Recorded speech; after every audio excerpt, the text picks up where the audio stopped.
পড়ছিলাম সিকান্দার শাহ, কলমে রাইহা জুবাইর দীপ্তি, পর্ব সংখ্যা ৩। সিকান্দারের ক্যাটকেট জবাবের পর আর ১ সেকেন্ডের জন্য স্থির হয়ে থাকতে পারেনি সাইদা মির্জা। মুখোমুখি বসিয়ে রেখেছে সিমরানকে। বাচ্চা চাচি সিমরান বুঝতে পারছে না এভাবে বসিয়ে কেন রেখেছে তার চাচি। সাইদা মির্জার আগে ফুসতে ফুসতে এবার বলল, তোমার বাবাকে, তোমার ভাইয়াকে বুঝাও সিমরান। তারা রাজি হলো কি করে সিকান্দারের এমন অযৌক্তিক অস্বাভাবিক আবদারে? নাকি ওই মেয়েকে কেউ বিয়ে করছে না বলে সিকান্দারের ঘাড়ে চাপিয়ে দিচ্ছে এভাবে? সিমরান বিরক্ত হলো এমন কথা শুনে। কি ঠেকা তার বাপ ভাইয়ের? মুনতাহা গোল্লায় চলে যাক বা জাহান্নামে চলে যাক, তাতে তাদের কি? আর সিকান্দার কি ১০ মাসের বাচ্চা যে তার ঘাড়ে মুনতাহাকে চাপিয়ে দিবে আর সে তা বয়ে নিয়ে যাবে? আর তার চেয়ে বড় কথা, এগুলো সিমরানকে কেন শোনাচ্ছে? মুনতাহা কার বউ হবে না হবে তাতে তার কি আসে যায়? সে সিকান্দারের বউ হোক বা তার দাদার বউ হোক, তাতে তার কি? সিমরান বসা থেকে উঠে বলল, আমাকে কেন এসব শোনাচ্ছেন চাচি? আব্বুর সাথে গিয়ে আপনি কথা বলুন। আমি প্রশ্ন করলে আব্বু আমাকে ধমক দিবে না? তোমার বাবা, তুমি কিছু বলবে না। তোমাদের বাড়ির ওই আশ্রিতাকে এই বাড়ির সিকান্দারের বউ হিসেবে পাঠাতে চাইছে। তোমার খারাপ লাগছে না? কি আশ্চর্য! আমার খারাপ লাগবে কেন? সে কি আমি স্বামীর বউ হয়ে আসছে নাকি? আসছে তো না। তাহলে ভুলে যেও না, একটা সময় কিন্তু অর্ণব আর মুনতাহা একে অপরকে ভালোবাসতো। তো সাইদা মির্জা মুহূর্তে রেগে গেলেন সিমরানের এমন কথা শুনে। তো মানে? এই বোকা গাধা মেয়েটা বুঝতেছে না মানেটা। নিজের সংসারে যে আগুন লাগবে এটা ওর মাথায় ঢুকছে না। তুমি এতটা গাধা কি করে হতে পারো সিমরান? মুনতাহা অর্ণবের সামনে দিনে ২৪ ঘন্টা ঘোরাফেরা করবে, তাদের মধ্যে কথাবার্তা হবে। তোমার কি মনে হয় ওদের পুরনো অনুভূতি তাজা হবে না? তোমার এই দুশ্চিন্তাটা একবারও মাথাতে আসছে না? এতটা রিল্যাক্স গাছাড়াভাবে কিভাবে আছো? সিমরানের ভ্রু কুচকে আসলো। আসলে সে এসব ১ সেকেন্ডের জন্যও ভাবেনি। মুনতাহাকে তার একটুও পছন্দ না, এমনকি ময়না বেগম কেউ না। সিমরান জানে না কেন দেখতে পারে না। হয়তো বাবার দ্বিতীয় বউ সেজন্য, লোকে হয়তো তাকে সৎমা বলে জানে সেজন্য। আর মুনতাহা ময়না বেগমের আগের ঘরের সন্তান হলেও তাদের সাথে থাকছে হয়তো সেজন্য। হতে পারে সিমরান এটা নিয়ে গভীরভাবে কোনোদিন ভাবেইনি, আজও ভাবতে চাইছে না। তার মাথায় এখন ঘুরপাক খাচ্ছে শাশুড়ির কথাগুলো। অর্ণবকে যে বিয়ের আগে পাগলের মতো ভালোবাসতো বিষয়টা এমনটাও না। তবে হ্যাঁ, পছন্দ করতো, ভালো লাগতো। এ বাড়ি থেকে যখন তার জন্য বিয়ের প্রস্তাব গেল তখন তার বাবা রাজি না হলেও সিমরান এক কথায় রাজি হয়ে যায়। তার ছোট থেকে ইচ্ছে সে দূরের কোনো ছেলেকে বিয়ে করবে না, কাজিন বা চেনা জানা কাউকে বিয়ে করবে, যাতে শ্বশুরবাড়ির সব কিছু পরিচিত চেনা জানা থাকে। অচেনা লোককে বিয়ে করলে তার সাথে স্বাভাবিক হতে হতে তার ৩-৪ মাস সময় এমনিতে ওয়েস্ট হয়ে যাবে। সেখানে পরিচিত কাউকে বিয়ে করলে তার সাথে সে শুরু থেকেই স্বাভাবিক একটা কমফোর্ট জোনে থাকবে। সেই ভেবেই সিমরান রাজি হয়। রাজি হওয়ার পরে অবশ্য জেনেছিল মুনতাহা আর অর্ণব রিলেশনে ছিল, থাকতেই পারে বিয়ের আগে। আর তাছাড়া মুনতাহাকে তো কেউ মেনেই নিবে না মির্জা বাড়িতে, তো সেখানে সিমরান আর না করবে কেন? অর্ণব তো তারও পছন্দের ছিল। বিয়ের এই ১ বছরে সিমরানের তো কোনো সমস্যা হয়নি। তবে মাঝে মধ্যে অর্ণব সিমরানকে কিছু জিনিস নিয়ে কথা শোনায়, বিশেষ করে সে বোকা বলে। সিমরান গায়ে মাখে না, সে নিজের যেটাতে খুশি সেটাই করে। অর্ণব হার্ট হবে এমন কাজ তেমন করে না বললেই চলে। সেই অর্ণবকে নিয়ে এখন শাশুড়ি যেই সন্দেহ আর আতঙ্কের বীজ রোপণ করে দিল সিমরানের মধ্যে, বেচারি ডিপ্রেশনে শেষ হয়ে যাবে। শাশুড়ির হাত ধরে আতঙ্কিত গলায় বলল, চাচি আপনি আব্বুকে গিয়ে বোঝান। এমনিতেও তো শুনেছি মুনতাহা রাজি নেই। আব্বু দ্বিমত দিলে সিকান্দার ভাইয়ার পক্ষে কিভাবে সম্ভব হবে বিয়ে করা? সাইদা মির্জা সিমরানের মাইন্ড নিজের দিকে ঘুরিয়ে নিতে পেরেছে ভেবে বাঁকা হাসলেন। সোফা থেকে ফোনটা নিয়ে বলেন, চলো তোমাদের বাসায়, আজই কথা বলে আসবো সালমানের সাথে। তার মেয়েকে এক ছেলের বউ করেছি তাই বলে তার বাড়ির আশ্রিতাকে বড় ছেলের বউ করব? কোনো দিনই না। মুনতাহা ভার্সিটি থেকে ফিরে গোসল করে সেই যে একটা ঘুম দিয়েছিল, সে ঘুম ভাঙল সন্ধ্যার পর বাহিরে কারো চেঁচামেচিতে। বিছানায় বসে গলার স্বর চেনার চেষ্টা করল। সিমরানের গলা পড়ল, কিন্তু কি বলল তা স্পষ্ট নয়। সবটা স্পষ্টভাবে শোনার জন্য মাথায় ওড়না পেঁচিয়ে বসার ঘরে আসলো। সাইদা মির্জা মুনতাহাকে দেখেই গলার স্বর আরো শক্ত করে তুচ্ছতাচ্ছিলের সহিত বলল, সিকান্দার না হয় একটা অযৌক্তিক আবদার করেছে তোমার কাছে সালমান, তাই বলে তুমিও রাজি হয়ে যাবে? নিজে কি আর পারছো না অন্যের মেয়ের খরচ বহন করতে? সেজন্য সিকান্দার বলা মাত্রই ও মেয়েকে নিজের ঘাট থেকে ছিঁড়ে ফেলে সিকান্দারের গলায় ঝুলিয়ে দিচ্ছ? খরচ চালাতে হিমশিম খেলে বলো আমরা দিচ্ছি, তারপরও ও মেয়েকে আমাদের পরিবারের আশেপাশেও পাঠিও না। ওর না আছে বংশ পরিচয়, না আছে বাপের পরিচয়, থাকি অন্যের বাড়িতে। এমন এক আশ্রিতাকে ছেলের বউ বানালে মুখ দেখাবো কি করে সমাজে? আমাদের এই সোসাইটিতে কত নামডাক আছে জানো না সেটা? লোকজন তখন হাসবে আমাদের দেখে, পিঠ পিছে বদনাম করে বেড়াবে। আর সেটা জেনে শুনে তো আর আগুনে ঝাঁপ দিতে পারি না আমরা। লজ্জায় অপমানে মুনতাহার চোখ লাল হয়ে আসে, টপ টপ করে জল পড়ল গাল বেয়ে। তার মা চুপ হয়ে আছে, কেবল তাকিয়ে আছে ফ্লোরের দিকে। তার মেয়েকে কেউ যাতা বলে তুচ্ছতাচ্ছিল্য করছে আর সে নীরব শান্ত। সালমান মির্জা অবশ্য প্রতিবাদ করল, শান্ত গলাতেই বলল, ও মেয়ে এটা কেমন কথা ভাবি? ওর একটা নাম আছে, মুনতাহা। আর দ্বিতীয়ত আমি বা আমরা তোমার ছেলের কাছে যাইনি, তোমার ছেলেই এসেছিল আমাদের কাছে। সে নিজে থেকে মুনতাহাকে বিয়ে করতে চেয়েছে। আর আমাদের টাকা পয়সা তোমাদের মতো অত অঢেল নেই, এটা ঠিক, কিন্তু তাই বলে এটা না যে আমরা একেবারেই গরিব যে মেয়ে পালতে পারবো না। আর মুনতাহার বাবা নেই কে বলেছে? আমি তার বাবার মতোই। সাইদা মির্জা সে কথা শুনে হাসলো। বাবার মতো? বাবা তো না, তাহলে তাকে নিয়ে সাফাই গিয়ে দোষ হালকা করছো কেন সালমান? কথাটা সালমান মির্জার খুবই খারাপ লাগলো। সত্য কথা মাঝে মাঝে তিক্ত লাগে শুনতে। বাবার মতো? বাবা নই? কোন দোষের কথা তুমি বলছো ভাবি? দোষ করলে তোমার ছেলে করেছে, তুমি তোমার ছেলেকে সামলাও। আমাদের বাড়ির মেয়ে তো শুরু থেকেই দ্বিমত দিয়ে আসছে, সে তো বলেই দিয়েছে বিয়েটাতে সে রাজি না। তাহলে একতরফা দোষ আমাদের কেন দিচ্ছ? তুমি ওর বিয়ের ব্যবস্থা করো, অন্য কোথাও বিয়ে দিয়ে দাও। ছেলে না পেলে বলো আমাদের বাড়ির দারোয়ান রমজানের সাথে কথা বলবো, ভালোই স্যালারি দেয় আমরা। ওর পড়াশোনা খাওয়া দাওয়া থাকা হয়েও বেঁচে যাবে, তাতে কম হলে বাড়িয়ে দিব, সমস্যা নেই। এতক্ষণ ধরে চুপ থাকা ময়না বেগম এবার কথা বললেন। ছোট করে শুধু এটুকু বললেন, আপনি এবার আসতে পারেন ভাবি। মুনতাহার বিয়ে কোথায় হবে না হবে তার চিন্তা আপনাকে করতে হবে না। তবে হ্যাঁ, আপনার ছেলের সাথে মুনতাহার বিয়ে কোনো মতেই হবে না। যদি সিকান্দার তারপরও আসে, ফিরিয়ে দেওয়া হবে আপনার ছেলেকে। আপনি এইটা ইনশিওর করুন আপনার ছেলেকে আপনি এই বাড়িতে আসতে মানা করবেন। সে তো আমার এখতিয়ারের বাইরে। ও কেমন জানো না? জানি বলেই রাজি ছিলাম শুরুতে, তবে এখন আমিও দ্বিমত দিচ্ছি। আপনি আপনার ছেলের বিয়ে অন্যত্র দিন, তার বিয়ের বয়স হয়েছে। মুনতাহার বিয়ের বয়স যখন হবে তখন আমরা দিব, এখন আসুন। সাইদা বেগম বসা থেকে উঠে মুনতাহার দিকে তাকিয়ে বলল, মির্জা বাড়ির এক ছেলেকে ফাঁসিয়ে পাওনি বলে আরেক ছেলেকে ফাঁসিয়ে বিয়ে করতে চাইছিলে, তাই তো? নির্লজ্জ মেয়ে কোথাকার! মিনিমাম লজ্জার আত্মসম্মানবোধ থাকলে এই কাজটা করতে না। সিমরান তাল মিলিয়ে বলল, তুমি আমার সংসারটা ভাঙতে চাইছো না তো মুনতাহা? দেখো, তোমাদের মধ্যে একটা সময় কি ছিল না ছিল ওসব দেখা বা ভাবার বিষয় আমার না। বাট তুমি কি করে ওই বাড়ি আরেক ছেলেকে বিয়ে করতে চাও? মুনতাহের জবাবটা দেওয়ার আগ দিয়ে ময়না বেগম বললেন, তুমি হয়তো এতক্ষণ বলা কথাগুলো শোনোনি সিমরান। মুনতাহা কিন্তু সম্মতি দেয়নি বিয়েতে, সে শুরু থেকে অমত। তাই বাড়তি কথা বলো না। সাইদা মির্জা সিমরানের হাত ধরে বলো, চলো সিমরান, সে তো তার মেয়ের সাইড নেবে, তোমার সাইড কেন নেবে? কে হও তুমি তার সাথে কথা বাড়িও না অযথা, চলো এখন। ময়না বেগম সালমান মির্জার দিকে তাকিয়ে বলেন, সিকান্দার যেন পাগলামি না করে, খবরদার। আমি সাইদা ভাবিকেও বলে দিয়েছি, আপনাকেও বলছি, ও বাড়ির বউ মুনতাহা হবে না। ময়না বেগম উঠে চলে যাওয়ার সময় মুনতাহাকে সামনে পেলেন। সিকান্দার ছেলেটা তার পছন্দের হলেও ও বাড়ির কাউকে সুবিধার লাগে না। সবগুলোর অর্থ সম্পত্তির ডুমুর অনেক, যা ময়না বেগমের মোটেই পছন্দ না। তবে সিকান্দারের বিপরীত, সে বদমেজাজি, শিরায় শিরায় রাগ, হলেও সে স্পষ্টভাষী, ন্যায়কে ন্যায়, অন্যায়কে অন্যায় বলে। হোক সে মা, হোক বাবা, আর হোক সে অচেনা কেউ। সেজন্যই তো পরিবার ছেড়ে চলে গিয়েছিল 12 বছর আগে। এবার যে সে কিসের জন্য ফিরেছে সেটা সবাই জানে, জানে না কেবল মুনতাহা। সবাই তার ফেরার মানেটা জানে বলেই এমন আতঙ্কে পড়ে গেছে সিকান্দারের বিয়ে নিয়ে। দেশে না আসতে না আসতে তার পরের দিনই মেয়ে দেখতে ব্যস্ত হয়ে পড়েন সাইদা মির্জা। অথচ তার ছেলে যে দেশে আসার আগেই বিয়ের কথা বলে রেখেছেন সালমান মির্জাকে। ময়না বেগম এটাও জানে সিকান্দার যে যতই না করা হোক, ছেলেটা শুনবে না কারো কথা। সে বিয়ে করলে কেবল মুনতাহাকেই করবে। এবার খুশি তুমি? মায়ের কথা শুনে মুনতাহা নত মাথা উঁচু করল। গলার স্বর যেমন শক্ত, চোখ মুখও ঠিক ততটাই শক্ত। এখানে তার কি দোষ, সেটাই মুনতাহা বুঝতে পারছে না। সে তো বিয়েতে হ্যাঁও করেনি, তারপরও এতগুলো কথা শুনতে হলো, তাকেই দোষারোপ করা হলো। ওই লোককে তো সে ভালো করে চিনেও না, তাহলে ফাঁসানোর কথা আসছে কোথা থেকে? ময়না বেগম চলে যেতেই মুনতাহা নিজের রুমে চলে আসলো। লোকটা দেশে এসে তার আরও জ্বালা বাড়িয়ে দিয়েছে।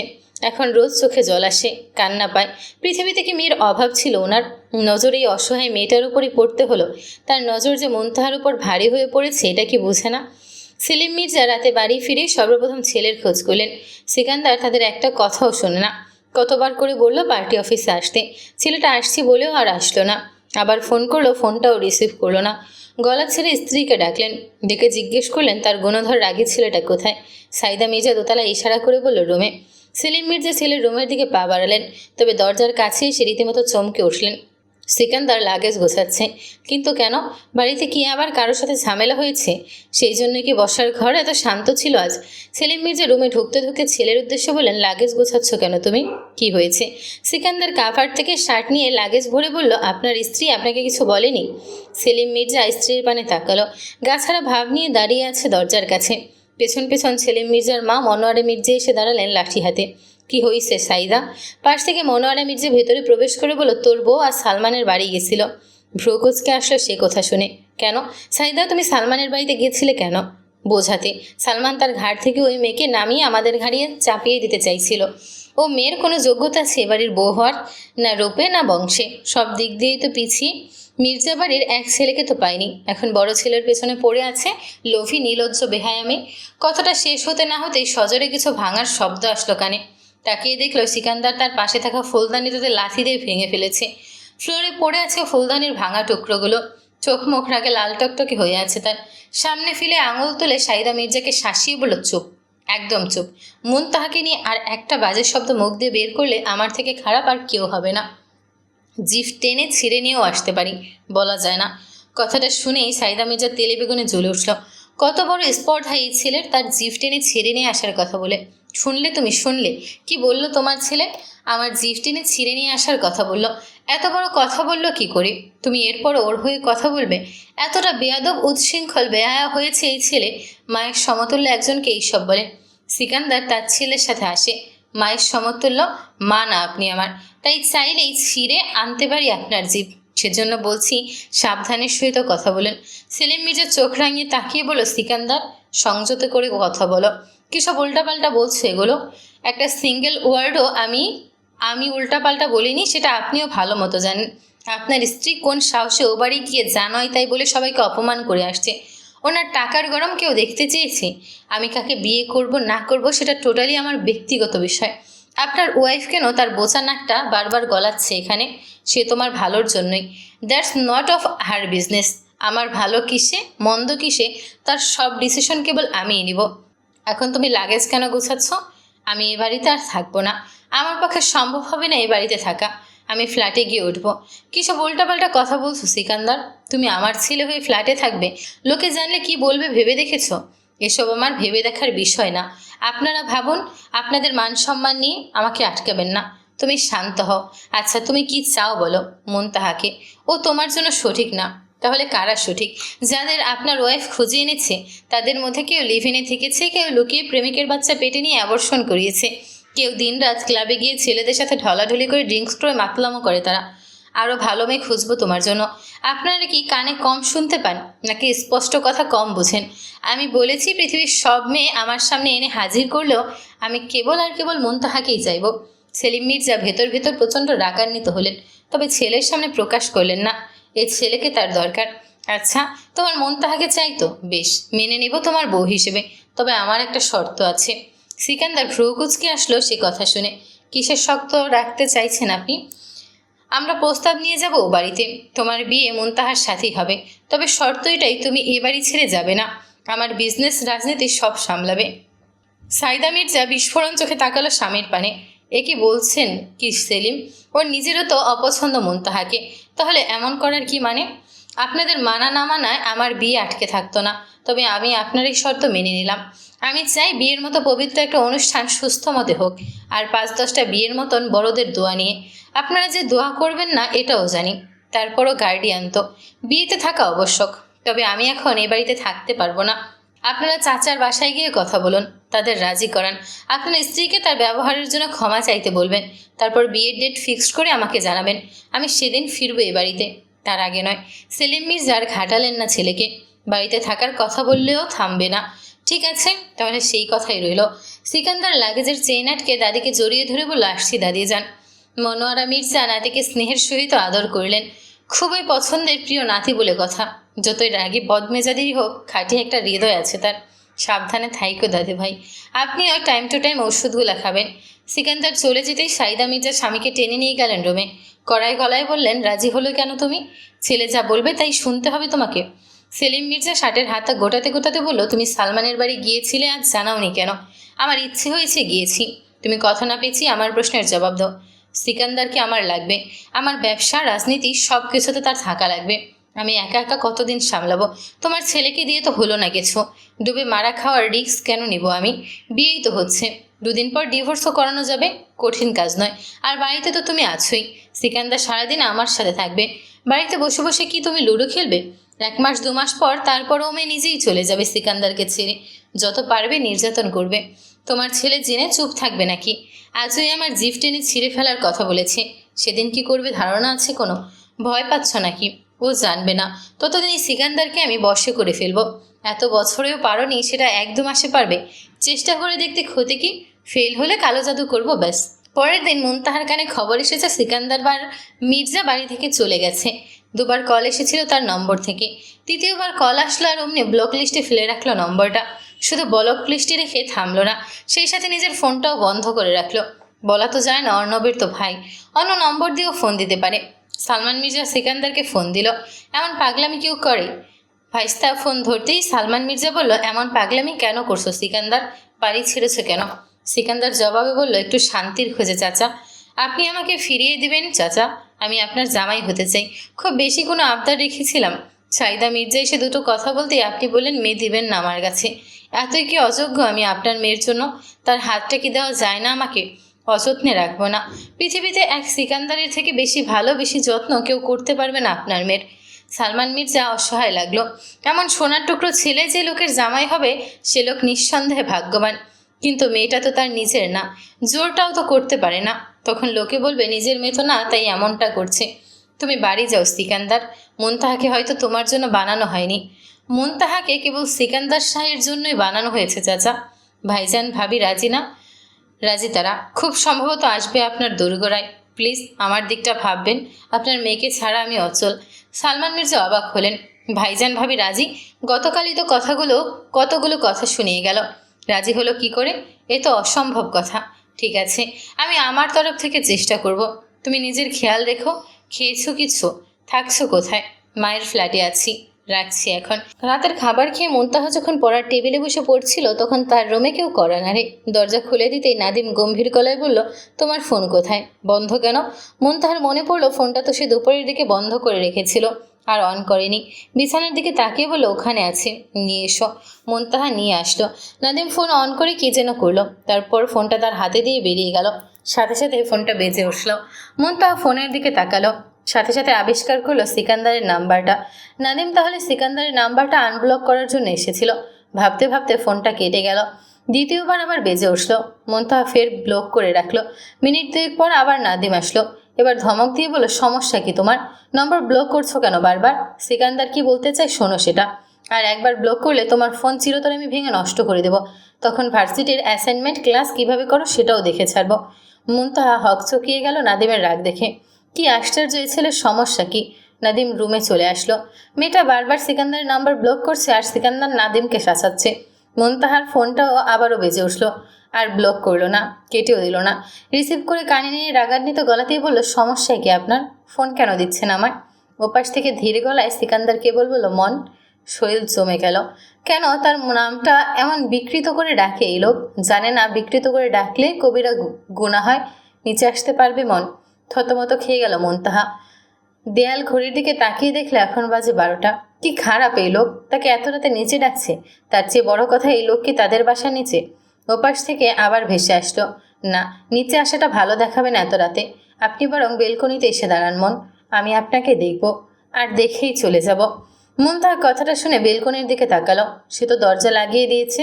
মুনতাহা এখন আসছে না দেখে ওপাশ থেকে সিকান্দার ফের বলল, কি হলো, আসুন। মুনতাহার কি যেন হলো। তোতা পাখির মতো বেলকনির দরজাটা খুলে বেলকনিতে গিয়ে দাঁড়িয়ে নিচে তাকিয়ে তাই আবিষ্কার করলো কালো প্রাইভেট কারের দরজার কাছটায় দাঁড়িয়ে আছে এক সুপুরুষ। রাস্তার আলো স্পষ্ট দেখা যাচ্ছে। পরনে কালো শার্ট, কালো প্যান্ট। সিকান্দার তাকিয়েছিল আগে থেকেই বেলকনিতে। মুনতাহা এসে দাঁড়ানো মাত্রই তার বুকের বাঁ পাশটা কেঁপে উঠল। হালকা করে হাতও রাখলো বুকের ওপর। সিকান্দার পলকহীন কতক্ষণ তাকিয়ে রইল জানা নেই। কালো কামিজে খোলা চুলে মুনতাহাকে যে অসম্ভব সুন্দর লাগছে। সেদিনের সেই পিচ্চি কাদরি মেয়েটা এখন কত বড় হয়ে গেছে। তাদের প্রথম দেখাটাও এমন ছিল। চাচার বিয়ের দিন দোতলা ঘরের এক জানালা দিয়ে ফুলো ফুলো চোখে মায়ের বিদায় দিচ্ছিল 7 বছরের মেয়েটা। আর নিচ থেকে গাড়ির পাশে দাঁড়িয়ে থাকা 15 বছরের সিকান্দার আচমকা ঘাড় ফেরাতে গিয়ে মুগ্ধ হয়ে দেখছিল সেই 7 বছরের বাচ্চা মেয়েটাকে। সিকান্দারকে চুপ করে থাকতে দেখে মুনতাহা প্রশ্ন করলো, কি জন্য আসতে বললেন বেলকনিতে? সিকান্দার একবার চোখ বোলালো, কিছুটা এলোমেলো গলায় বলল, চলে যান মন, আপনি আর 1 সেকেন্ড থাকলে বাড়ি ফেরা মুশকিল হয়ে যাবে আমার জন্য। মানে? সিকান্দার কেটে দিল ফোন। দ্বিতীয়বার আর তাকালোই নাই ওই বেলকনিতে। গাড়ির ভেতর ঢুকে সোজা চলে গেল। আর একটু থাকলেই সিকান্দার অসুস্থ হয়ে যেত। রমণীটাকে জড়িয়ে ধরার ইচ্ছে জাগত। কপালে একটা গাঢ় চুম্বন এঁকে দিতে ইচ্ছে করত। এসব সিকান্দারের জন্য এখন হারাম। যেখানে সে আজ অবধি মেয়েটার হাত ধরে দেখেনি, সেখানে এসব ভাবনা মনে আসলে তার জন্য যন্ত্রণা হতো। সিকান্দার মুনতাহাদের বাড়ি ছেড়ে কিছুটা দূরে চলে আসা মাত্রই ঠোঁটের কোণে বিড়বিড় করে উচ্চারণ করে, আমি হালালে বিশ্বাসী মন, হারামে আমার জ্বর আসে, আপনাকে আমি কেবল হালালভাবেই ছুঁতে চাই।